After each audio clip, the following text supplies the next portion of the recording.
आप देख रहे हैं योम मनी और हमारे साथ फिरोज अजीज मौजूद हैं। आनंद राठी वेल्थ से डेप्यूटी सीईओ हैं। कुछ और क्वेरीज ले लेते हैं और अगले कॉलर से बात करते हैं। अब हमारे साथ दीपक कुमार हैं फोन लाइन पर मौजूद। दीपक जी, गुड इवनिंग, बताइए आपका क्या सवाल है।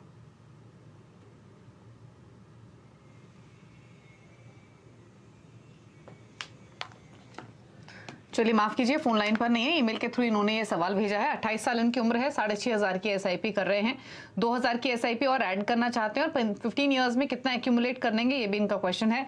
तो बताइए किस फंड्स के साथ शुरुआत करें। बिगनर हैं, 6,500 की, इनफैक्ट एग्जिस्टिंग एसआईपीज इनकी 6,500 की हैं, 2,000 और ऐड करना चाहते हैं, तो क्या सजेशन रहेगा। फिलहाल इनके पास Kotak mid cap, Canara robo को स्मॉल कैप और पराग पारिक का फ्लेक्सी कैप है। Yes, I think Deepali ji, Deepak जो 28 की उम्र में ऑलरेडी सेव कर रहे हैं, 6,500 कर रहे हैं, 8,500 करने की कोशिश कर रहे हैं, तो अगर 15 साल तक इन्वेस्ट करते हैं और ठीक से अपना पोर्टफोलियो रिव्यू करते रहेंगे तो 14% की भी रिटर्न कमा सकते हैं, क्योंकि पूरा इक्विटी है।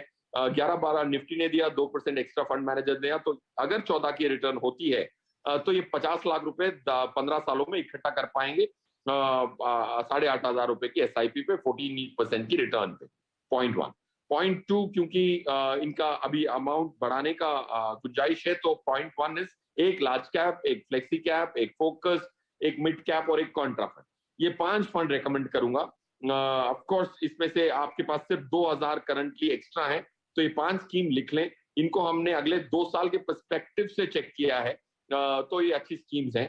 Franklin India blue chip large cap, HDFC flexi cap, as the name suggest it's a flexi cap, ICICI focused equity, जिसमें कम से कम स्टॉक होते हैं, थोड़ी ज्यादा रिस्क होती है बट रिटर्न की पोटेंशियल ज्यादा होती है। कोटक इमर्जिंग इक्विटी एक मिड कैप स्कीम है जो पंकज टिब्रेवाल मैनेज करते हैं, और SBI Contra, Dinesh fund manager है उसके, उसमें कॉन्ट्रेरियन बेट लेते हैं, मतलब भेड़ चाल के हिसाब से नहीं चलते, कॉन्ट्रेरियन बेट लेते हैं। That's the 5 stock 5 mutual fund portfolio which I would recommend to Dinesh. Okay, चलिए, तो कुछ फंड्स आपको सजेस्ट किए गए हैं।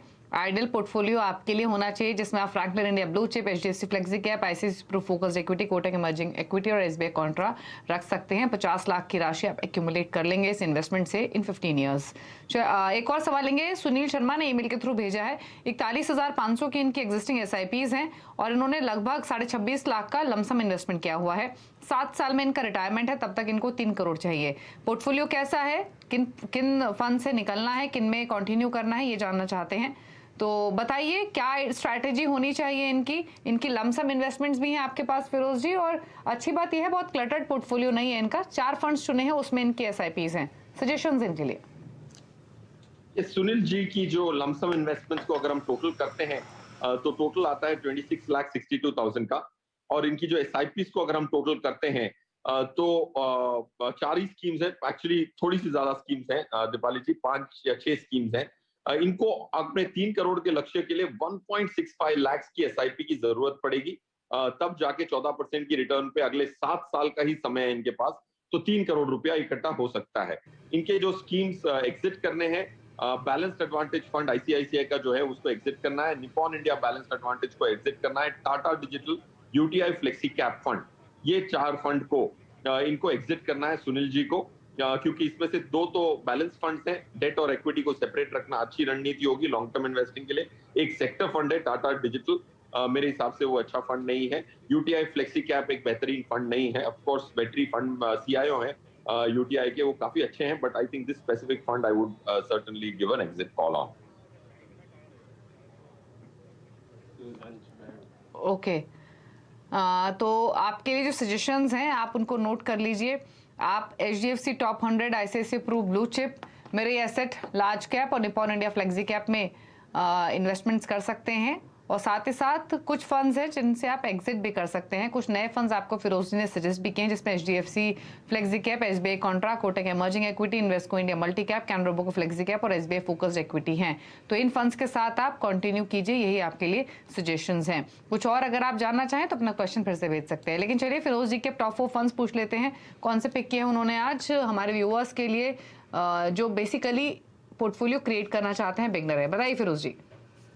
दीपाली जी, आई थिंक टॉप 4 फंड्स के हिसाब से अगर हम देखें तो हमारे लिए एसबीआई कॉन्ट्रा एक टॉप स्कीम रहेगी, कोटक इमर्जिंग इक्विटी, अगर हम लार्ज कैप स्कीम की बात करें तो फ्रैंकलिन ब्लू चिप, और लास्टली आपको आईसीआईसीआई फोकस्ड इक्विटी और HDFC flexi cap. So I will say अगर अगर 4 स्कीम बोलूं तो HDFC flexi cap, SBI Contra, ICICI focused equity and lastly Kotak emerging equities. चारों डिफरेंट कैटेगरी की, चारों डिफरेंट एसेट मैनेजमेंट कंपनी की, सबकी रणनीतियां अलग, सबकी टारगेट सेगमेंट इन्वेस्टमेंट की अलग है।